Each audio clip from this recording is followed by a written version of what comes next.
नमस्कार साथियों। आराधना degree college Ahore के तत्वाधान के अंतर्गत कक्षा बीए अंतिम वर्ष विषय राजनीति विज्ञान में आज हम अध्याय 9 गुट निरपेक्षता की अवधारणा के अंतर्गत चर्चा करने जा रहे हैं। और इसके पूर्व के वीडियो में हमने इसके गुट निरपेक्षता का अर्थ और गुट निरपेक्षता की उपलब्धियों के बारे में हमने चर्चा की थी। आज हम गुट निरपेक्षता की उपलब्धियों के साथ साथ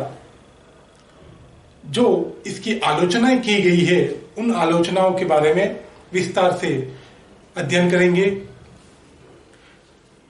हालांकि देखा जाए तो गुट निरपेक्ष राष्ट्र के अंतर्गत जब इन्होंने गुट निरपेक्षता की नीति को अपनाया तो उस नीति के अनुरूप इन्होंने कई उपलब्धियों को प्राप्त किया, लेकिन साथ ही बहुत से विचारकों द्वारा इनकी आलोचनाएं भी की जाती गई और इस नीति की इस आधार पर आलोचना की गई कि ये नीतियां गुट निरपेक्षता की नीति जो है एक अवसरवादी नीति के रूप में अवसर मिलने पर विश्व के जो दो गुट थे, पश्चिमी गुट और पूर्वी गुट, उनसे अपनी लाभ की स्थिति बनाए रखने में देखते थे। तो इसकी आलोचनाओं को हम निम्न शीर्षकों या बिंदुओं के माध्यम से आसानी से समझने का प्रयास कर सकते हैं, जिसके अंतर्गत इसकी पहली आलोचना आती है कि अवसरवादी और काम निकालने की नीति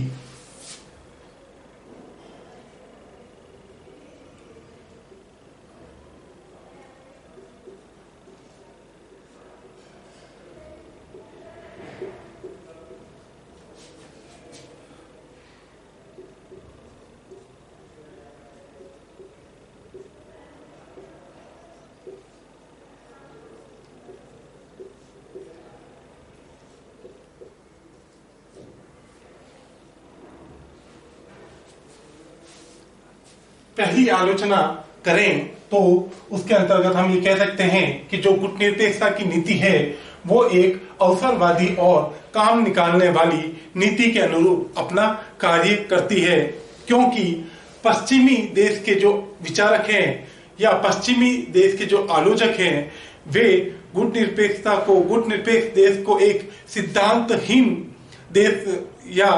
सिद्धांतहीन मानते हैं और साम्यवादी और गैर साम्यवादी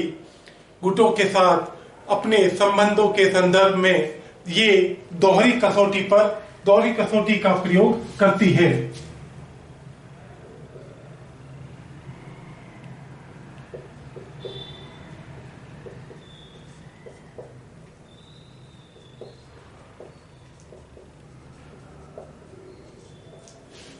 साम्यवादी और गैर साम्यवादी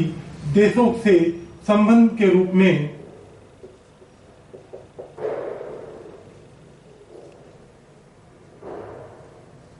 संबंधों के संदर्भ में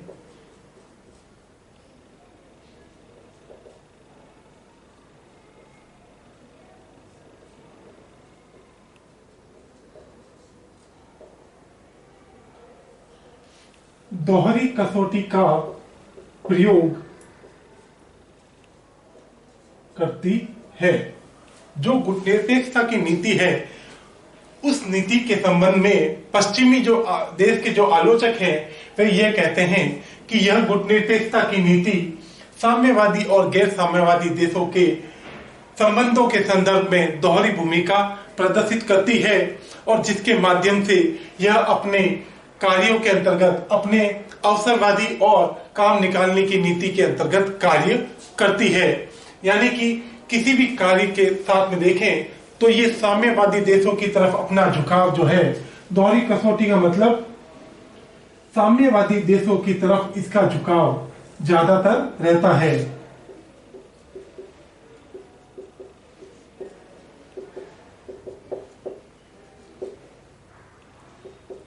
साम्यवादी देशों की ओर झुकाव अधिक और उनसे हर प्रकार की सहायता प्राप्त करना, उनसे अपने कार्यों के अनुरूप उनसे काम निकलवाना, यह गुटनिरपेक्ष राष्ट्रों की जो नीति है उसका कार्य है। वहीं दूसरी इसकी आलोचना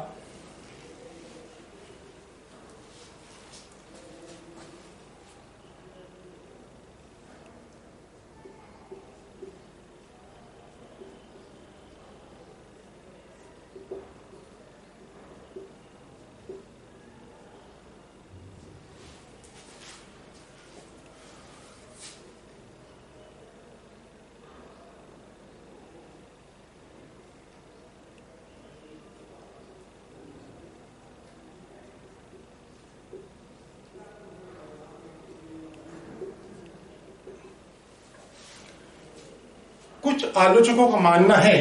कि जो गुटनिरपेक्षता की नीति है वह सिद्धांत रूप में उपयुक्त है, किंतु जब इसी नीति का प्रयोग व्यवहार में किया जाता है तो यह व्यवहार में उपयुक्त नहीं बैठती है। और इसी संदर्भ में यह कहा जाता है कि इसी संदर्भ में यह कहा जाता है कि व्यवहार में यह व्यवहारिक रूप से यह बहुत ही भिन्न भिन्न नजर आती है।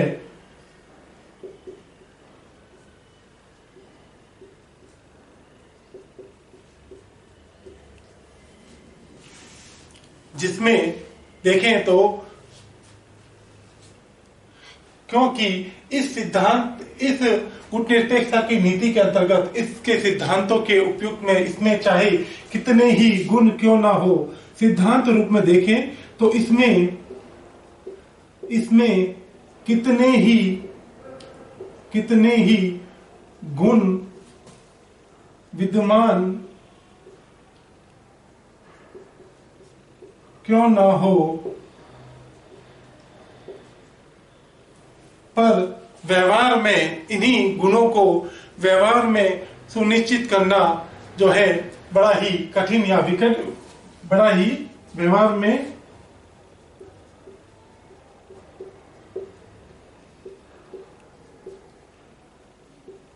इनको प्रयोग में लाना जटिल होता है। अर्थात यह कहा जा सकता है कि जो गुटनिरपेक्षता की नीति है वह सिद्धांत के रूप में तो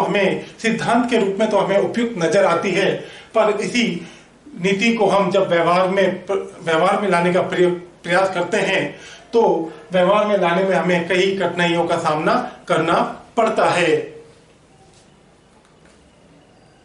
और सिद्धांत को धरातल पर देखें तो इसमें विभिन्न प्रकार की जो विशिष्टताएं पाई जाती है, पर उसी विशिष्टता के अनुरूप जब व्यवहारिक धरातल पर इसे देखा जाता है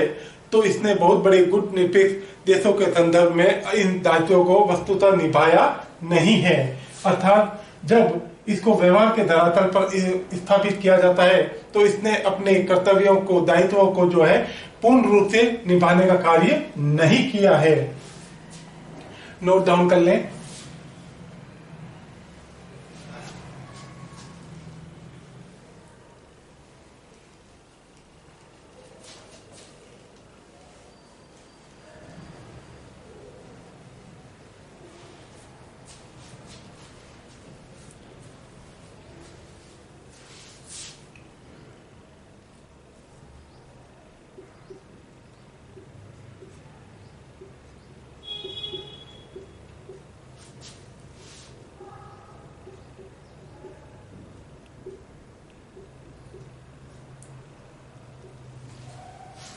गुटनिरपेक्षता की नीति की तीसरी आलोचना के रूप में हम कह सकते हैं कि जो गुटनिरपेक्षता की नीति है यह बाह्य सहायता पर अत्यधिक निर्भर रहती है, बाह्य देशों की सहायता पर अधिक निर्भर रहती है। और इसी के अंतर्गत गुटनिरपेक्षता नीति के अंतर्गत गुटनिरपेक्ष देश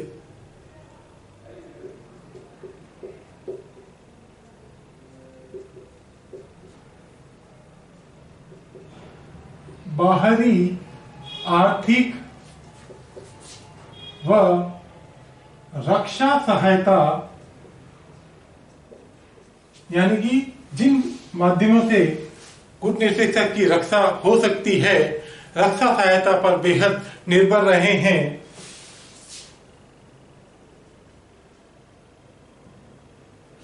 रक्षा सहायता पर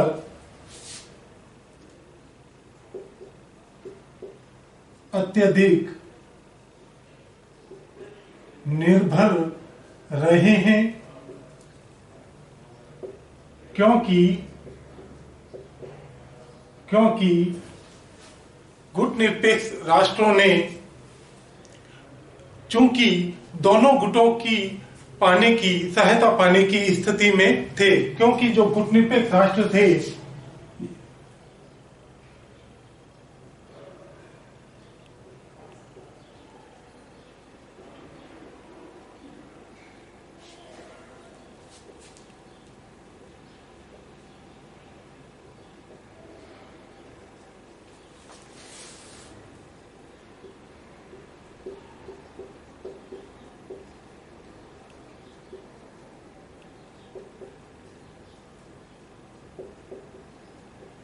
क्योंकि गुट निरपेक्ष देश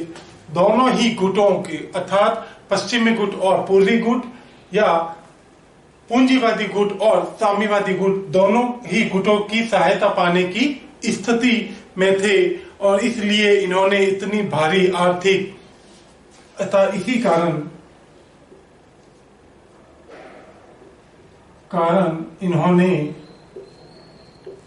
इसी कारण जो गुट निरपेक्ष राष्ट्र हैं, इन्होंने भारी आर्थिक व रक्षा सहायता पाने का रास्ता निकाल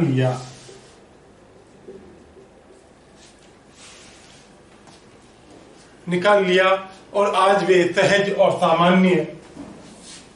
और आज भी अपने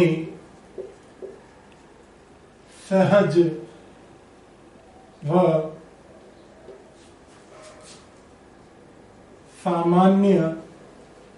कार्य के लिए इन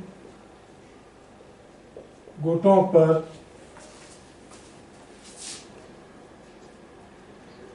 निर्भर रहते हैं, क्योंकि गुट निरपेक्ष राष्ट्रों ने, हमने देखा कि अपनी जो स्थिति है वो इस प्रकार की बना ली कि जो विश्व के जो प्रमुख दो बड़े गुट थे, पूंजीवादी और साम्यवादी गुट, उन दोनों ही गुटों से सहायता पाने की स्थिति इसने प्राप्त कर ली थी, और इसी कारण इसने भारी आर्थिक और रक्षा सहायता प्राप्त करने का रास्ता भी निकाल लिया था। तो यही कारण है कि जो गुट निरपेक्ष राष्ट्र है वो बाह्य सहायता पाने की जो निर्भरता है वो इस मामले में उनकी बहुत ही अधिक बढ़ने लग गई या बड़ी हो गई। और इसी के आलोचना के अगले बिंदु में देखें तो गुट निरपेक्षता की नीति किसी भी तरह की सुरक्षा का साधन नहीं है। नोट डाउन करें।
यहाँ इसकी आलोचना में अगर हम अगले बिंदु पर नजर डालें तो हमें साफ स्पष्ट नजर आता है कि जो गुटनिरपेक्षता की जो नीति है वह किसी तरह की सुरक्षा का साधन नहीं है, क्योंकि इसके अंतर्गत देखें तो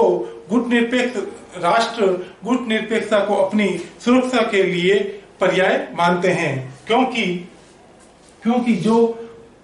गुटनिरपेक्ष राष्ट्र हैं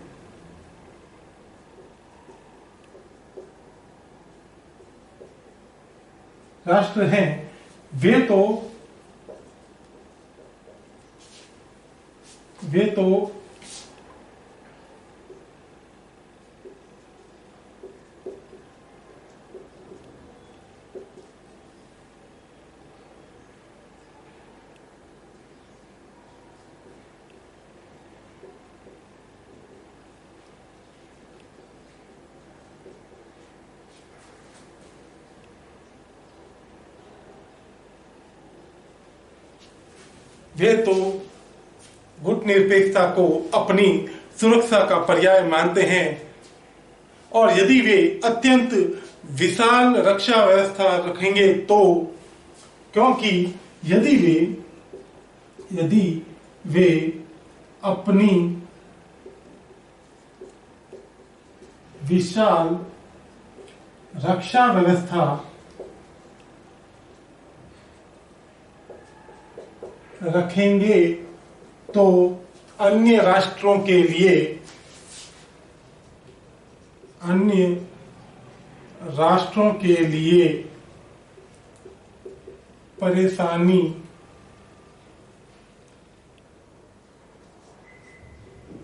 परेशानी का सबब बनेंगे। अतः ये केवल अपनी सुरक्षा के लिए बड़े राष्ट्रों की व्यवस्थाओं पर भी निर्भर रहते हैं, और बड़े राष्ट्रों की जो सुरक्षा व्यवस्था है उनकी सैनिक